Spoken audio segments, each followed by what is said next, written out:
Trending star Khesari Lal Yadav और आकांक्षा पुरी का album गीत मटर का चिन्नी जो कि वेस्ट भोजपुरी यूट्यूब चैनल से आया था। ये गीत अभी तक 1 मिलियन प्लस व्यू नहीं पार हो चुका है। आप सभी को क्या लग रहा है? खेसारी लाल यादव और आकांक्षा पुरी का जोड़ी अब लोगों में पसंद नहीं आ रहा है क्या? आप सभी को इस पे क्या राय है? आप लोग कमेंट करके जरूर बताएं। और इस गीत का सिंगर खेसारी लाल यादव और नैना यादव है, जो कि ये गाना खेसारी लाल यादव अगली बार नए सिंगर के साथ लेके आए हैं, जो कि बहुत बेहतरीन गाना बनाया गया है। और इस गीत का वीडियो क्वालिटी भी बहुत शानदार है, लेकिन अभी तक ये गाना पर कोई खास व्यू नहीं मिल पाया। आप सभी को ये गाना पर व्यू क्यों नहीं मिल रहा है? आप सभी को क्या लग रहा है? आप लोग कमेंट करके जरूर बताएं। एक गीत बहुत बेहतरीन वीडियो क्लिपिंग के साथ बनाया गया है और एक गीत में खेसारी लाल यादव और आकांक्षा पुरी के बेहतरीन जोड़ी भी देखने को मिल रहा है, जो कि बहुत बेहतरीन डांस भी देखने को मिल रहा है।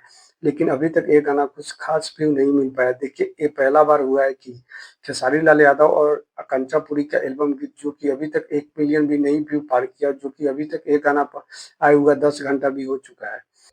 और इस गीत का लेखक है बिट्टू विद्यार्थी, जो कि बहुत बेहतरीन गीत लिखे हुए हैं और ये गीत का क्वालिटी भी बहुत शानदार है। और इस गीत में म्यूजिक दिए कान्हा सिंह, जो कि बहुत शानदार म्यूजिक के साथ ये गाना बनाया गया। और इस गीत का डायरेक्ट किए हैं पवन पाठक, जो कि बहुत बेहतरीन वीडियो क्लिपिंग के साथ ये गाना बनाया गया, जो कि बेहतरीन डांस भी देखने को मिला और ये गाना का क्वालिटी भी बहुत शानदार है।